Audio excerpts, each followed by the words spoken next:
আমার সনাতন ধর্ম এমন একটা পবিত্র ধর্ম, আমার সনাতন ধর্ম এমন একটা স্বচ্ছ ধর্ম, আমার সনাতন ধর্ম এমন একটা প্রেমের ধর্ম, আমার সনাতন ধর্ম এমন একটা দয়ার ধর্ম। যদি কোনো মানুষ হৃদয় দিয়ে অনুভূতির জগতে নিতে পারে, সে মানুষ নয়, সে দেবতায় তাকে স্মরণ করে, দেবতায় তাকে পুজো করবে। আমাদের একটা সমস্যা আছে, অনেকে লজিকটা আমরা জানি না। সনাতনী শাস্ত্রে আছে বাহ্যক্রিয়া করলে, প্রস্রাব কিংবা পায়খানা করলে কিংবা অধবায়ু পরিত্যাগ করলে আসমন করতে হয়।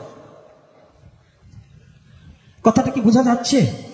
ফ্যানটা একটু পিছনে দাও, শব্দটা লাগছে, রেকর্ডিং এ শব্দটা চলে যাবে। আমাদের যদি আহ্নিক করতে বসে যদি অধবায়ু পরিত্যাগ হয়, নিম্ন দ্বার দিয়ে যদি বায়ু নিঃসরণ হয়, তাহলে আবার তার আচমন করতে হয়। আচ্ছা, আচমন করলাম কোথায়? এই যুব সমাজ এবং বয়স্ক লোক বাবা যারা আছেন এবং জ্ঞানী গুণীজন যারা আছেন, মায়েরদের মধ্যে যারা ভক্তিমতী মা আছেন, কথাটা একটু ফলো করবেন। এটা একটা বিশেষতম কথা, এটা অনেকেই অবগত নয়। অর্থাৎ আমি পায়খানা পরিত্যাগ করলাম নিম্নদ্বার দিয়ে, প্রস্রাব পরিত্যাগ করলাম নিম্নদ্বার দিয়ে, অধবায়ু পরিত্যাগ করলাম নিম্নদ্বার দিয়ে, কিন্তু আসমন করলে কি নিম্নদ্বার ধুই না মুখ ধুই? কোনটা বাবা? এখানে আমি জানি অনেক ব্রাহ্মণ বাবার আছে, বৈষ্ণব বাবার আছে, কোনটা ধন? কথা বলে নাকি আপনারা মুখী ধন না নাকি? কথা বলেন না কেন? অনেকগুলো আছে মন্ত্র নিয়ে এসেছে, নামই জপ করে না, তো ওরা মুখ ধোয়ার কি বুঝবে? তাহলে আচমন করা মানে কি? আচমনের জলটা কোথায় দেয়? মুখে। তাহলে আমি অপকর্ম করলাম নিম্নদ্বার দিয়ে, আর ধুইলাম কি? কেন? এর কারণ কি? এর বিশেষত কারণটা কি? আচমন করলাম, আমি প্রস্রাব করলাম নিম্নদ্বারে, আর ধুলাম ঊর্ধ্বদ্বারে, অর্থাৎ মুখটাকে ধুচ্ছি। তাহলে এর কারণটা কি? এর মূলত কারণ কি? সনাতন ধর্ম বললেন, আর্য মহর্ষিরা গভীর ধ্যানে নেত্র করে দেখলেন, যেমন গাছের উপরে জল দিলে যেমন গাছের মূলে যদি জল ঢালা না হয় তাহলে ওই বৃক্ষ যেমন বেঁচে থাকতে পারে না, তদ্রূপ ভজন দ্রষ্টা ব্যক্তি দেখলেন এই মানব জীবনে সবচেয়ে যে ক্ষতিকারক হচ্ছে বদন খানা।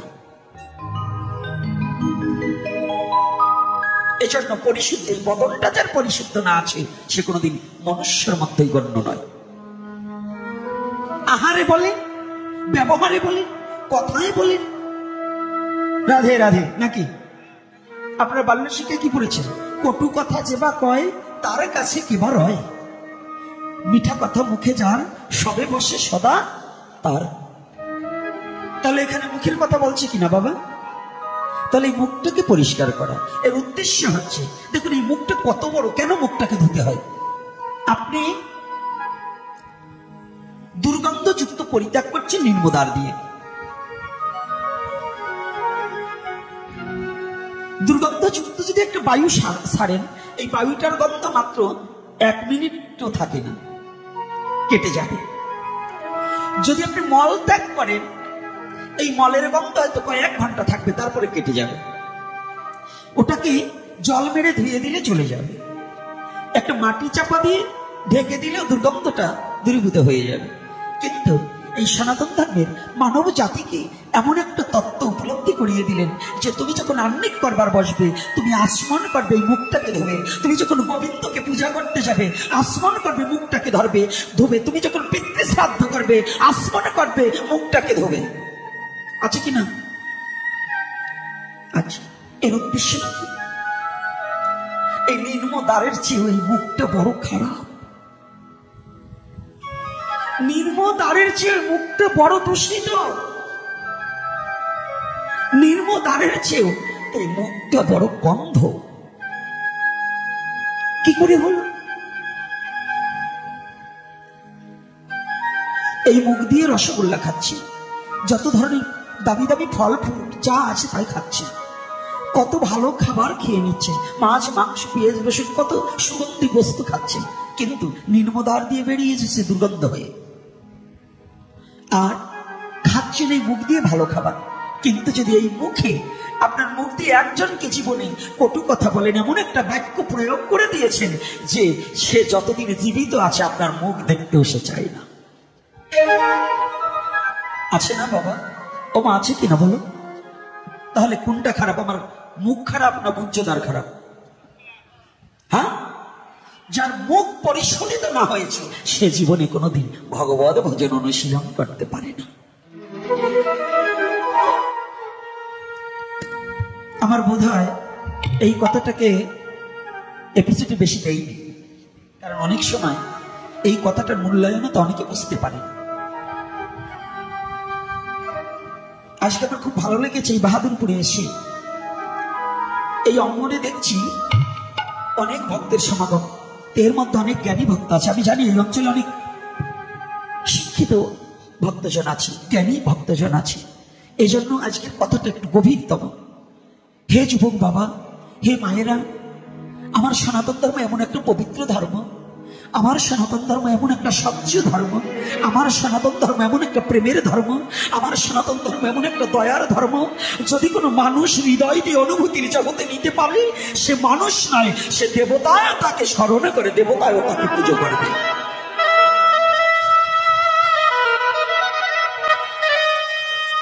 কিসের দেবতা?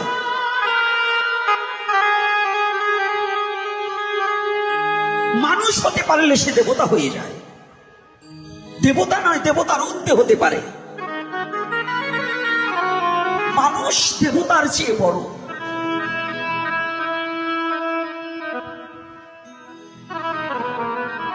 মানুষ দেবতার চেয়ে বড় যদি মানুষ হওয়া যায়। মানুষ হতে পারলাম কই? একটা মানুষ হওয়ার আশা ছিল, সে আশা মোর মিটল কই? আমি মানুষ হতে পারলাম কই? মানুষ রূপে ভবে এসে অমানুষের কর্ম করে সবই আমি কুকর্মেতে মেতে রই। মানুষ হতে পারলাম কই? আপনার যত সাধন ভজন, যত গুরু করণ, যত গুরুকে গুরুর চরণে আশ্রিত হওয়া, যত ভজন করা, শুধু একটা বস্তু প্রাপ্তি হওয়া, আপনাকে নো দাই সেলফ, নিজেকে চেনা, নিজেকে জানা, আমি মানুষ হতে পারছি কিনা।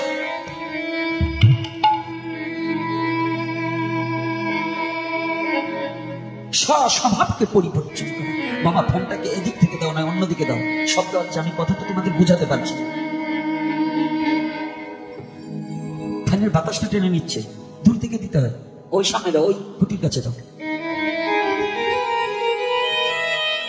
ওই সামনে ফ্যানটাকে নিয়ে ওখান থেকে আমাকে সমস্যা হলেও কিছু করবার নেই। তাহলে আমাদের সাধন ভজনের মূল কি?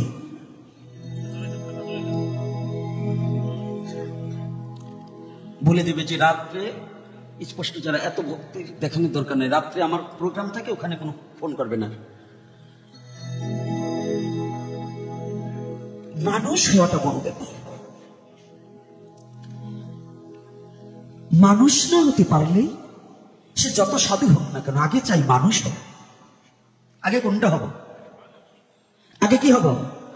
ইঞ্জিনিয়ার, ডাক্তার, সাধু, বৈষ্ণব, ব্রাহ্মণ না, আগে আপনি একটা মানুষ হতে পেরেছেন কিনা, এটাই হচ্ছে জগতের মাঝে আপনার পরিচয়।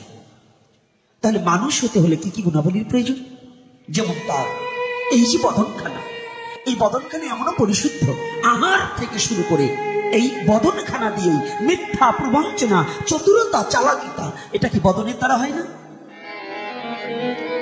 হয় কিনা? রাধে রাধে।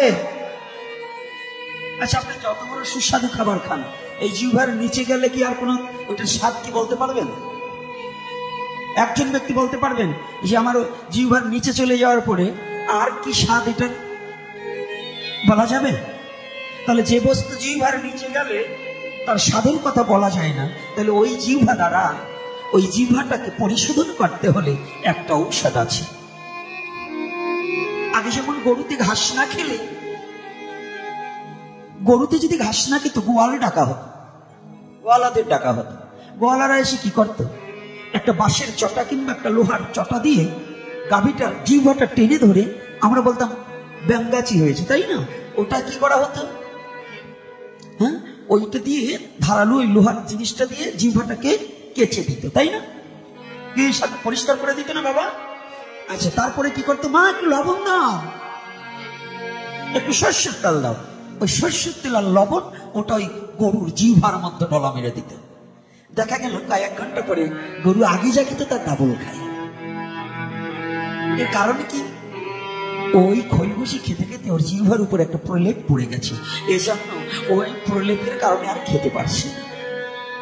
এই জগতে জীব অখাদ্য কুখাদ্য খেতে খেতে এবং কুকথা বদনে বলিতে বলিতে জিহ্বায় প্রলেপ পড়ে যায়। ওই জিহ্বায় আর কৃষ্ণ চরণামৃত প্রসাদ কখনো স্বাদ লাগে না, আর হরি কথা কখনো মুখে উচ্চারণ হয় না।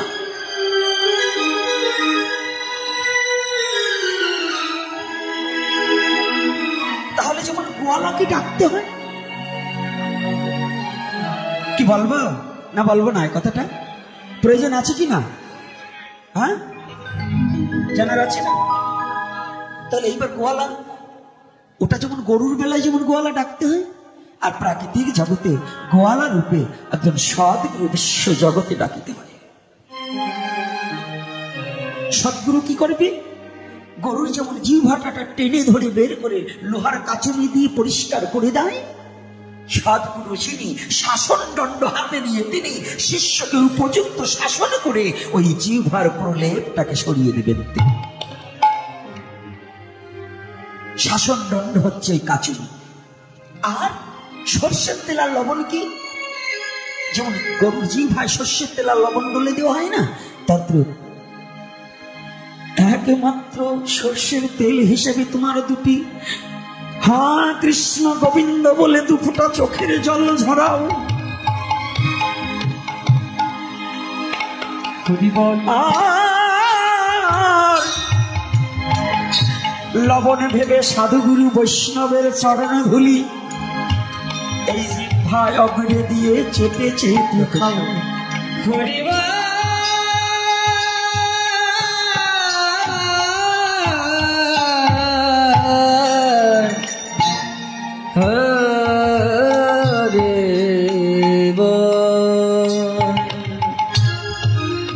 সনাতন ধর্মের দর্শনটা কেমন? মুখ পবিত্র করতে বলেছে কেন? আচমনটা মুখে করা হয়, হ্যাঁ, যে মুখই সর্ব নষ্টের গোড়া।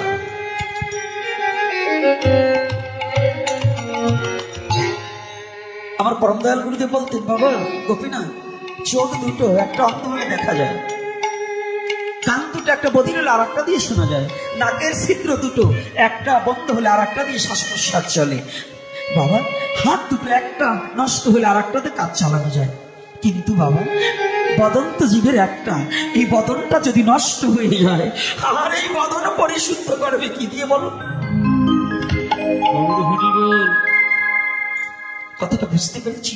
তাহলে এই বদন পরিশুদ্ধ করতে হলে একমাত্র নামামৃত মহা ঔষধ আস্বাদন করিতে হবে। রাধে রাধে। তবে এই নামামৃত মহা ঔষধ আস্বাদন করতে হলে এই কলির যুগে কিন্তু কোনো কৃষ্ণ নেই, সাক্ষাৎ মূর্তিমান কোন কৃষ্ণ। কলির যুগে যদি কেউ বলে এই যে এখন আমাদের বাংলাদেশে অমুক অমুকটা পায় তমুকটা পায়, পায় না, কৃষ্ণ পেয়েছে বলতে পারবেন? হ্যাঁ, কলির যুগে কোনো কৃষ্ণ ও রূপে নেই, কৃষ্ণ আছে নাম রূপে। তাহলে যদি বলেন যে দেখতে পাই না কেন, দেখবেন কি করে?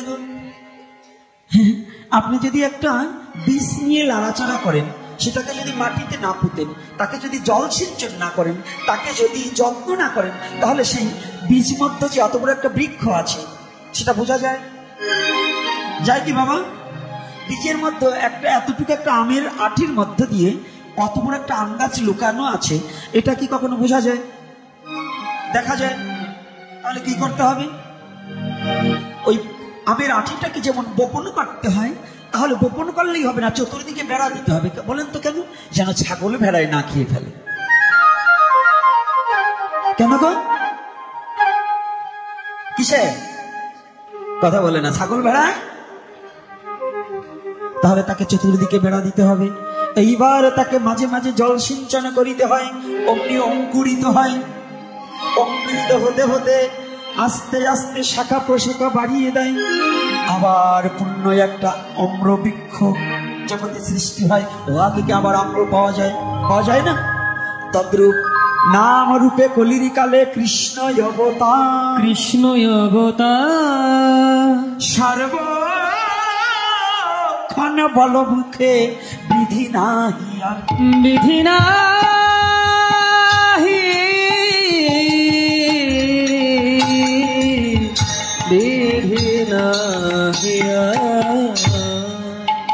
নাম রূপী যখন হৃদয় মাসে বপন হবে,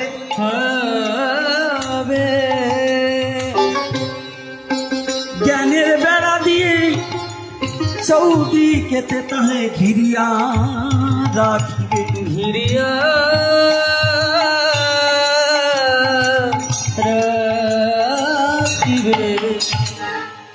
মাঝে মাঝে কৃষ্ণ বলে দুটি নয়নের জল সিঞ্চনে করে দেবে, দিনে দিনে হৃদয়ে মাঝে সেই ভক্তি বৃক্ষের প্রকাশ পাবে,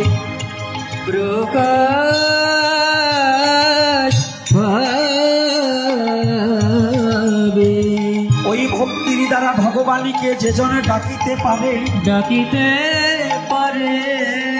ভগবান গোলক ছেড়ে ভুলকে এসে হৃদয় মাঝে উদয় হয়ে তার ভক্তকে দেখা দেয়, ইহাই সত্তরে হরিবা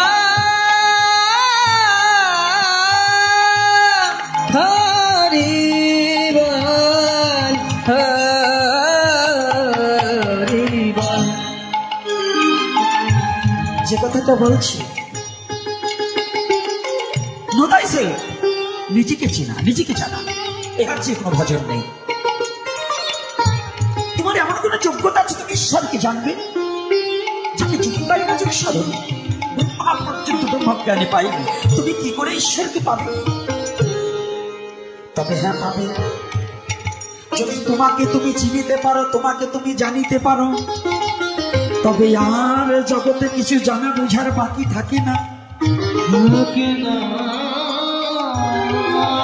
আমি কে এই কথা যদি জগতে জীব একবার জানিতে পারে,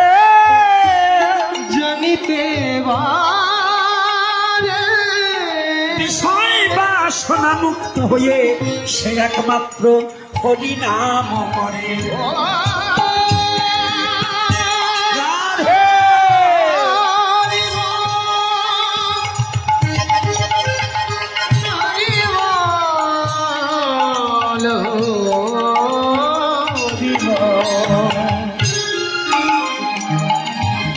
এসব আমাকে চিনতে হবে, আমি কি? আর আমাকে চেনা জানার জন্য সনাতন ধর্ম আছে। আয়নার সম্মুখে দাঁড়ালে যেমন নিজেকে চেনা যায়, যদি তুমি তোমার স্বরূপ তত্ত্ব জানতে চাও, সনাতন ধর্মটাকে হৃদয়ে ভালোবেসে এই সৎ গুরুর কাছে আশ্রিত হলে নিজে যেমন আয়নার সামনে গেলে একটা গ্লাসের সামনে নিজেকে দেখা যায় না, ওই গ্লাসের পিছনে যেমন একটা পায়রার প্রলেপ দিলে নিজেকে দেখা যায়। গুরু হচ্ছে একটা গ্লাস স্বরূপ, গুরু কিন্তু ভগবান নয়। এজন্য ওই গ্লাসের পিছনে যেমন পায়রা লাগাতে হয়, গুরুর পিছনে ভক্তি লাগালে পরে নিজেকে নিজের স্বরূপ দেখা যায়।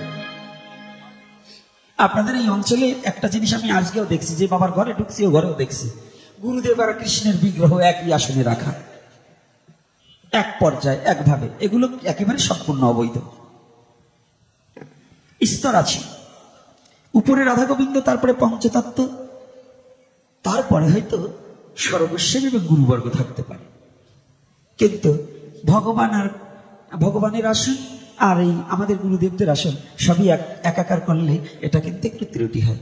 আজকাল আমরা গুরুদেবরে যদি শিষ্যরা ভগবান বলে, গুরুদেবরা ফুলে যায়, কিন্তু আসলে ফুললে কাজ হবে না। এত নাচতে নাচতে নৈবেদ্যের উপর ঠ্যাং উঠালে কাজ হবে না, বসতে হবে ঠ্যাংটা আমি উঠোচ্ছি কোন জায়গায়। কষ্ট হচ্ছে নাকি আমার কথায়? কথা কি মিথ্যা না সত্য? হ্যাঁ, আমি কি ভগবান? আমাকে সৃষ্টি করেছে যিনি, তাকে অনুসন্ধান করা। আমি জীব, জীবের ধর্ম হচ্ছে পরমকে খোঁজা, এটাই হচ্ছে ভজন। জীবের ধর্ম কি? পরমকে অন্বেষণ করা। তাহলে আমি কি? জীব নিত্য কৃষ্ণ দাস। জীব হচ্ছে কি? নিত্য কৃষ্ণ দাস। তাহা ভুলি গেলাম মায়া পিশাচী ফাঁদ গলেতে বাদ দিলাম। তাহলে আমার স্বরূপ তত্ত্ব আমি জীব। আমি যখন জীব জানতে পারলাম যে আমি জীব, তখন আমার কর্তব্য কর্ম কি? ঈশ্বরে আত্মসমর্পিত চিত্ত। ঈশ্বরে আত্মসমর্পিত চিত্ত। এই আত্মসমর্পিত চিত্ত যেটা, আমার চোখ বন্ধ করবে না, কেউ তাকিয়ে কথা শুনবে, চোখ বন্ধ করবে না। ওই যে একটা পুরো গেছে, ওটা তো এমনি ডেট ফেল। আরো ভাগবতের দিকে পা দেছো কেন? ভাগবতের দিকে পা দেছো কেন? মা যদি পা দুইকেন দাও তো আমার মাথার ভরে দাও, তাতে কাজে লাগবে, অন্তত আমার একটু উপকার হবে। ওরে মারে, বয়স হয়ে গেছে তাই না? আচ্ছা আচ্ছা, পরে পরে আসতেছি আপনাকে পাড়ায়। ওই যে মাথার কাপড় এখনো পরে গেছে, হুশ নাই। আসতেছি, দাঁড়াও, ছাড়তে বোনা নিয়ে একটা। তো এইবার দেখুন, তাহলে আমাকে আমার যদি না চিনতে পারি, তাহলে ঈশ্বরকে চিনা যাবে না। এজন্য বলছি কি, ওরে আপনাকে চিনতে পারলে গো যাবে অচিনা কে চিনা, আর যাবে অজানা কে জানা। ও যারা আপনার খবর আপনার হয় না। কাকে চিনতে পারলে? কাকে? নিজেকে। কথাটা হচ্ছে, আপনাকে চিনতে পারলে গো যাবে অচিনাকে, সে অচিনাকে। পরমাত্মা রূপ অনাদিরাদি গোবিন্দ একটাকে 10,000 ভাগ করলে যত সূক্ষ্ম হয়, তত সূক্ষ্ম রূপে পরমাত্মা রূপে প্রতিটা জীবের মাঝে বিরাজে তাই বিরাজে।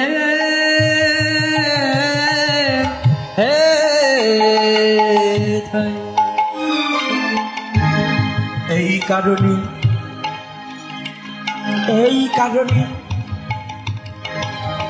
আপনাকে চিনতে পারলে ঈশ্বরকে চিনা জানা বোঝা যায়। ইহাই তো মহাজন শাস্ত্রে ফুকারিয়া কয়, ফুকারিয়া